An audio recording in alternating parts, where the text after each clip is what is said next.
This week we're talking Beat Detective.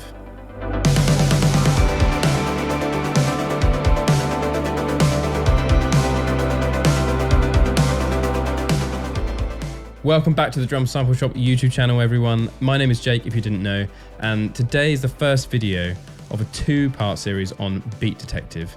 Now, Beat Detective is a Pro Tools feature, if you didn't know, which helps you quantize and align anything you like, really, but is mostly used with drums. Now, Beat Detective doesn't really get the best rap inside the music industry, but I'm a massive fan of Beat Detective, and hopefully these two videos are gonna, one, demystify a few things about how to use Beat Detective, and also in the second video, we're gonna go into a few more advanced methods and techniques to get the best out of using Beat Detective in your recordings. So let's get into it. Okay, here we are inside Pro Tools, and I've got a session open here with some drum recordings.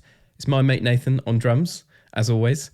And we've got a 12 bar section of drums here. It's not a whole song, but we've got 12 bars. And we're going to listen back to these drums now with the click in to determine how Nathan's playing was. And then we'll go from there.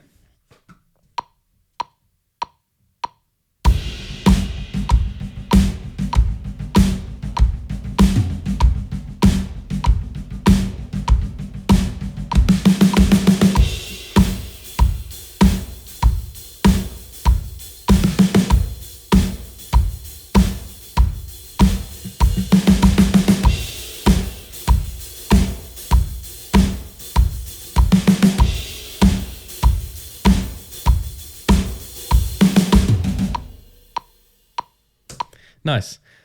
Not bad. So sounds pretty good as it is. But we want these drums to be as tight as possible. We want them to feel like they're really hitting the grid, hitting that click nice and solid. I do actually have some triggers running at the moment. So we've got a kick trigger, which is the boxer kick from Indiana Tones. And then we've also got one of the Acro-Man snares, medium tuning, medium dampening, that's being triggered. Just no MIDI, no Master DRT, just the classic way, sending a bus to the trigger plugin. However, I'm going to disable and hide these tracks now, so not to make it have any confusion regarding what we're looking at in terms of waveforms. So let me get rid of these, hide and make inactive. Okay, so Beat Detective. Now, Beat Detective, if you don't know what it is a built-in Pro Tools feature which allows you to quantize, I mean, in essence, quantize anything, but most of the time it's been used with drums and percussion and various other rhythmic elements of a song. Now, if you don't know where it is and you've never seen it before, you're going to go up to the top menu and you're going to go to Event, and then down sort of 2/3 of the way down says Beat Detective. Now we're going to open Beat Detective. So this is what it looks like. Not very sexy, very humble. We're going to start on the left-hand side here with this little menu of selections. We're going to select clip separation. This is where we need to start for what we're doing today.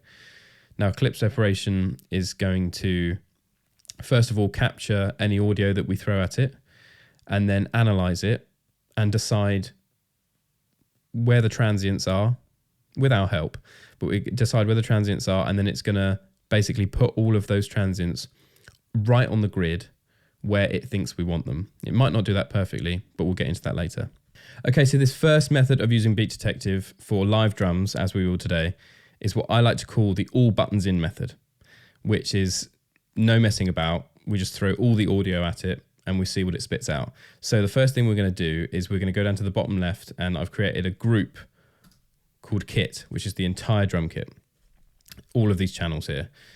So making sure that we've got clip separation highlighted on the left here, I'm going to click one of these channels, and now all of that audio is selected, okay, because it's in a group.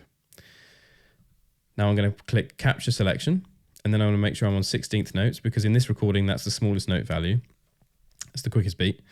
And then we're going to go over and hit analyze, and as we hit analyze, it's going to analyze all the audio and learn where all the transient hits are, where all these drum hits are. Now, some of you might be wondering why I'm not talking about the trigger pad. Don't worry too much about that for the time being. I'm going to address that in the next video, and for now we're going to leave it at 7 milliseconds. I hit analyze, and then if you notice, as I bring up the sensitivity, all these white lines start appearing very quick. Okay, so these white lines are markers that Beat Detective has created where it thinks we want to chop the audio and then move that audio right on the grid, okay, perfectly in time with the click. Now, because all of the audio is highlighted and we've got that group enabled, it's basically learning all of these transients, analyzing everything from every channel, okay, and then making a chop where there's a hit. If there's a kick there, it will make a chop. If there's a snare there, it will make a chop. If there's a tom, if there's a big crash cymbal, if there's a hi-hat hit, it will make a chop at every single moment, and it will chop it vertically all the way through the whole, all the channels. So if I bring the resolution of this, like the sensitivity, all the way to the top, I mean, it's like a book. It's like pages and pages of white lines. Now that it's analyzed all of these transients, all these drum hits, we're going to go to the bottom right of the Beat Detective window, and we're going to hit separate. Now it's made all of those chops. Where there was a marker, it's sliced the audio, okay? Now we're going to move down a section on the left-hand side to clip conform. And clip conform is going to take all of those new audio clips where it's all been sliced up and put all of them on the grid. So where it's made a slice, it's going to go, oh, I think that needs to be there. I think this needs to be here, and basically squeeze them a little bit, stretch them to put all of those transients right on the grid. So we're going to go down to the bottom right-hand side. I mean, we can bring the strength up to 100%. So that means that it's basically going to do it perfectly. And we're going to hit conform. Now, at this zoom out, you might not have seen too much, but what it's done is it's pulled every single hit right on the grid. If I press Command Z and undo, if I zoom in, you're going to see what it's done. It's chopped all of these here. So if I then click conform, everything has been moved to the grid, but now we've got all these gaps. Okay, and now all these gaps are where it's just sliced the audio and moved the waveform to wherever it thinks it needs to be. We'll zoom out again. So that means now we've got to fill those gaps with something, otherwise we're going to get loads of pops and clicks. So that's where edit smoothing comes in. Next one down on the left hand side, we click edit smoothing, and it's got this fill and crossfade. Okay, so that means that it's going to fill, as long as that's highlighted, make sure that's highlighted. Fill means that it's going to fill the gaps whenever there's an actual gap of audio and there's nothing there. It's going to fill it with something. And then crossfade means it's going to add a crossfade onto those audios. Wherever there's a slice of audio, instead of allowing that to be just a hard slice, it's going to crossfade it and make it nice and smooth. Okay, so we're going to hit smooth. There we go. Now if we zoom in, everything, wherever there was a chop, there's a 7 millisecond crossfade on every single one. And now comes the moment of truth. Let's listen back to see what Beat Detective has done to our drum recordings.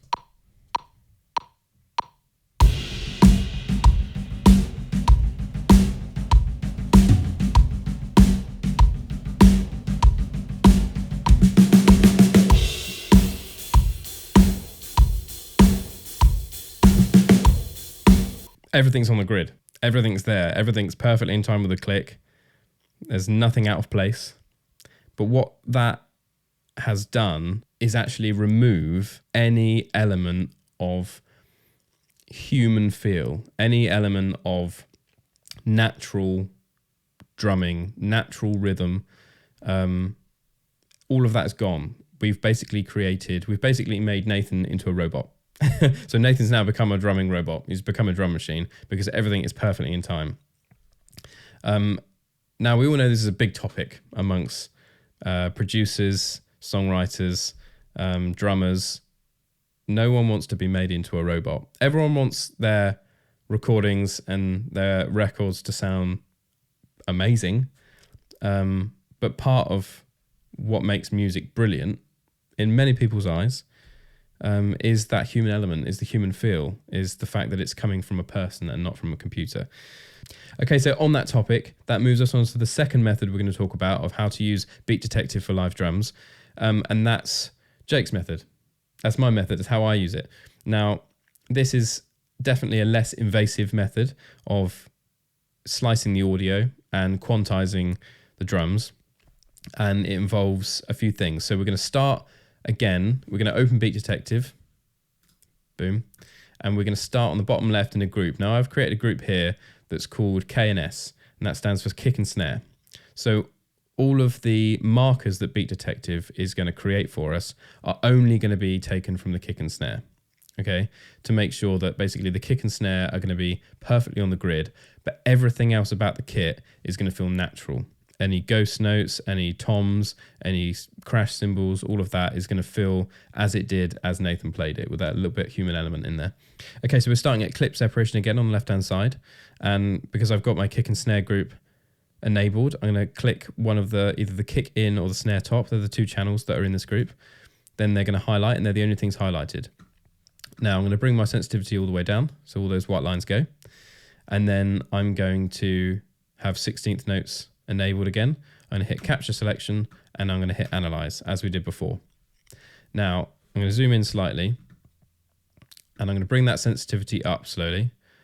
And now, because we've only got the kick and the snare being the channels that Beat Detective's reading, it's only going to put a marker where there's a kick or a snare drum. That's the only places.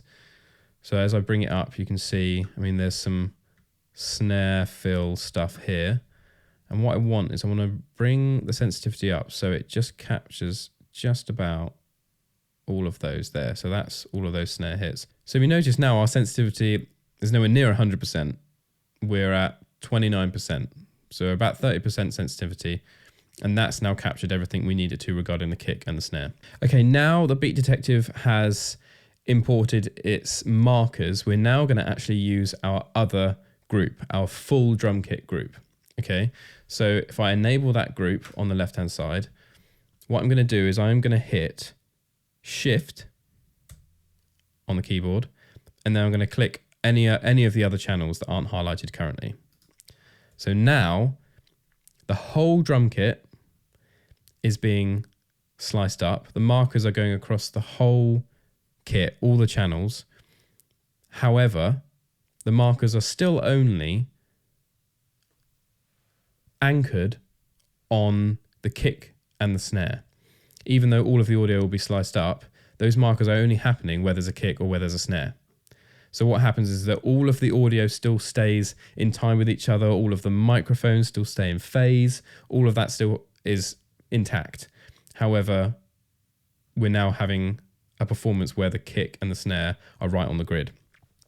So we're going to go down and hit separate again. Now it's made all those slices. Then we're going to go down to clip conform, and we're going to hit conform. All those, if you see it, I'll undo again. I'll zoom in slightly. And if I hit conform again, you can see all of these, let's say this snare roll here, see all of them slightly move. There they go. And then we're going to go down to edit smoothing, fill all those gaps and smooth out all of those slices of the audio. There they go. There's all the crossfades. And now let's listen back to how that sounds with just the kick and snare being the anchor points of our quantization.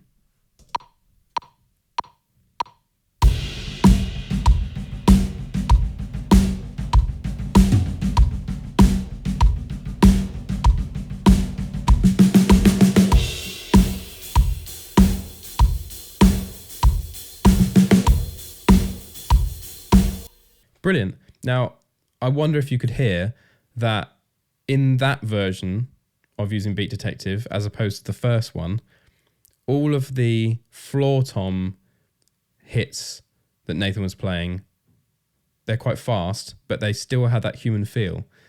They weren't perfect, but because all of the audio was still sliced up as one, they still felt like they were where they needed to be still felt like they were where you wanted them to be, because the whole drum kit has been edited as one, but only anchoring from the kick and snare. So all of those kicks and snares, every kick and snare was right on the grid, but things like hi-hats, the floor tom, the rack tom, the crashes, all of these things still maintained the human feel that came from Nathan's playing when he recorded these drums, which I think is another option, let's say. You might want the entire drum kit to sound like a robot. There is no rules in music production.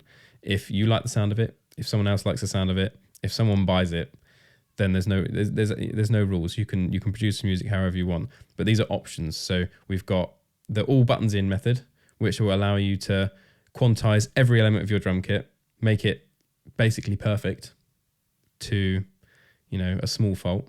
And then we've got the way I use it, which is slightly more natural.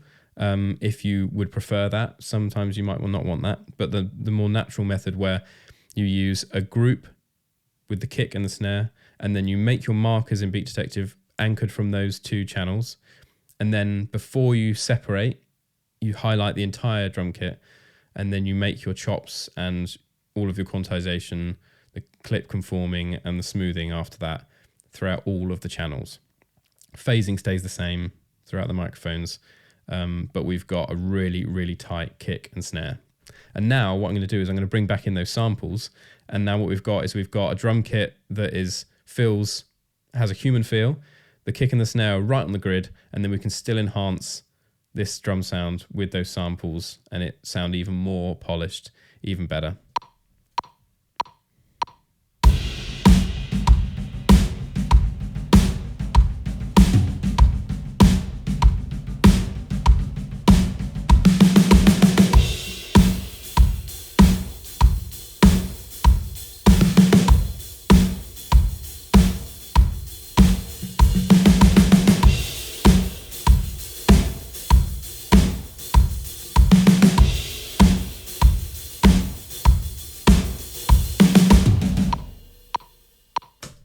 Awesome.